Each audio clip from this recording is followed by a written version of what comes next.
Every way your life is more luxurious than medieval kings. What was life like for a king or queen in the Middle Ages? Forget the silk robes, lavish feasts, and leisurely days you might imagine.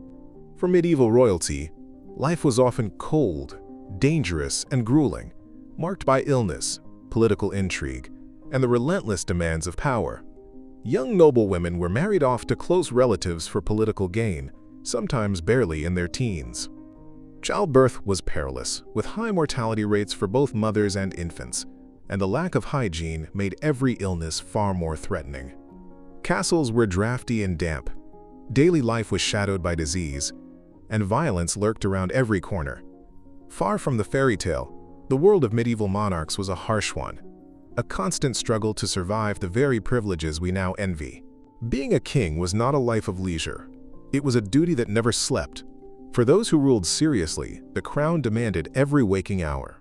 King Charles V of France left behind a rare record of his days, and it reads less like luxury and more like endurance.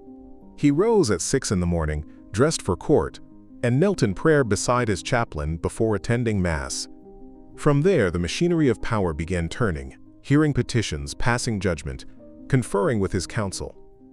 Only at 10 did he pause to eat. The rest of the day dissolved into an endless procession of diplomats, nobles, and rivals in fine clothes with sharpened ambitions.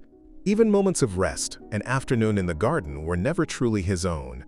Politics followed him like a shadow, and the game of power never stopped. Royals drifted from palace to palace with the seasons, yet castle life was far from luxurious. These stone fortresses, built for defense rather than comfort, were vast and unforgiving. Wind slithered through hidden cracks, winters turned halls into iceboxes, and dampness clung to walls like a second skin. Tapestries were hung not for decoration, but out of necessity, a feeble attempt to hold back the chill. Fireplaces offered some relief, but smoke and draft made warmth fleeting. Even with a crown on their heads, kings and queens could command armies, levy taxes, and sway nations, but they could not command comfort. In the grand halls of stone, privilege offered little protection against the cold, the damp, or the raw austerity of medieval life. Even kings and queens had no privacy or comfort when nature called. In the dead of night, they relied on chamber pots, large ceramic jugs kept beside their beds. By morning, the air was heavy with the stench, and servants would haul away the night's collection, often tossing it from windows into the streets below. The most advanced castles offered garderobes, stone or wooden seats perched over vertical shafts leading to foul pits. These medieval toilets were unsanitary, cramped, and unavoidable. They required constant emptying, a grim reminder that even royalty, surrounded by wealth and power, could not escape the filth and harsh realities of daily life. Without effective birth control, pregnancy was a near constant reality for medieval women, and childbirth was a gamble with death. Even among the nobility, whose lives were better documented, the risks were staggering. Scholars estimate that as many as 15 to 20% of upper-class mothers may have died giving birth. Infants fared little better. Depending on time and place, between 8.5 and 19% did not survive their first days or weeks. These losses were not rare tragedies, they were expected parts of life. Today, such numbers feel unthinkable. Modern medicine has turned what was once one of life's deadliest moments into one that is, for most, safely endured, a quiet luxury medieval royalty never knew. In the medieval world, childhood often ended with the first signs of puberty. Young girls were married off as soon as their families could secure political alliances, sometimes even before they had truly grown up. Life offered little time for play or education. Instead, duty, family, and survival came first. Lady Margaret Beaufort, mother of the future King Henry VII, was married to Edmund Tudor at just 12 years old. By the age of 13, she was a widow and already carrying her first child, thrust into the responsibilities of motherhood before she had even left childhood behind. Eleanor of Castile followed a similar path, marrying King Edward I at 13 or 14 and stepping into the role of queen while barely a teenager. Other examples echo the same pattern. Margaret of Anjou, future Queen of England, was married at 15 to Henry VI, and Blanche of Castile became Queen Consort of France at just 12. In an era when political alliances dictated every move, childhood offered little refuge. Girls were expected to grow up overnight, navigating marriage, motherhood, and courtly life, long before their peers in later centuries could even dream of adulthood. Some medieval monarchs could read, but literacy, even among the highest nobles, was a rare gift. For most kings and queens, the labor of reading, writing, and record-keeping fell to ministers and scribes, who carried the burdens of governance on parchment and ink. A royal signature might be little more than a scratch of the pen, a mark to signify power rather than knowledge. Education for women was often dismissed as unnecessary, and learning remained a privilege of the few. In the courts of Europe, wealth and status could command armies, lands, and laws, but knowledge itself remained a luxury that even a crown could not guarantee.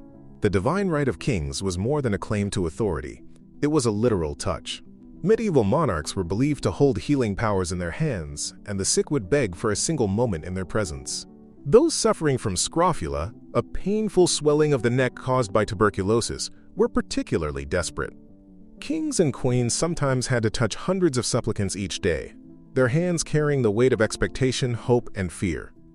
Even coins handled by royalty were thought to carry this mystical cure. In a world shadowed by illness and superstition, belief in the monarch's power offered comfort as much as any medicine, an invisible shield in an age of relentless danger. In the medieval world, marriage was rarely about love. It was politics writ in blood. Royals married to forge alliances, secure thrones, and consolidate power, often taking cousins as spouses to keep wealth and influence within the family. The church technically forbade unions between close relatives, but papal dispensations, or simple defiance, made the rules easy to bend. Such marriages carried real dangers. Genetic closeness increased the risk of birth defects and health complications, a heavy price for political gain. William the Conqueror and Matilda of Flanders were distant cousins, yet he defied the Pope to claim her hand. Isabella of Castile and Ferdinand of Aragon, second cousins, united their kingdoms. But their lineage bore a long history of inherited illnesses that haunted their descendants.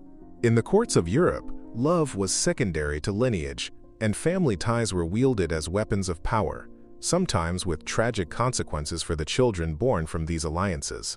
Charles II of Spain provides a stark historical case study on the consequences of prolonged human inbreeding, after 200 years of the Habsburg dynasty marrying close relatives. Charles II was born with an inbreeding coefficient of 0.254, a level of genetic homozygosity higher than that typically found in the offspring of biological siblings. He suffered from severe mandibular prognathism, the Habsburg jaw. His lower jaw was so protruding that his teeth could not meet, making it impossible for him to chew food properly. He had an oversized tongue that caused excessive drooling and rendered his speech nearly unintelligible. He did not learn to speak until age 4 and could not walk until age 8. Despite 2 marriages, Charles was unable to produce an heir. His autopsy later revealed an atrophied testicle, confirming his sterility. The inbreeding that was intended to purify the bloodline instead led to the extinction of the Spanish Habsburgs. Charles II's death without a successor triggered the 13-year War of the Spanish Succession, which radically reshaped European power by introducing the Bourbon dynasty to the Spanish throne.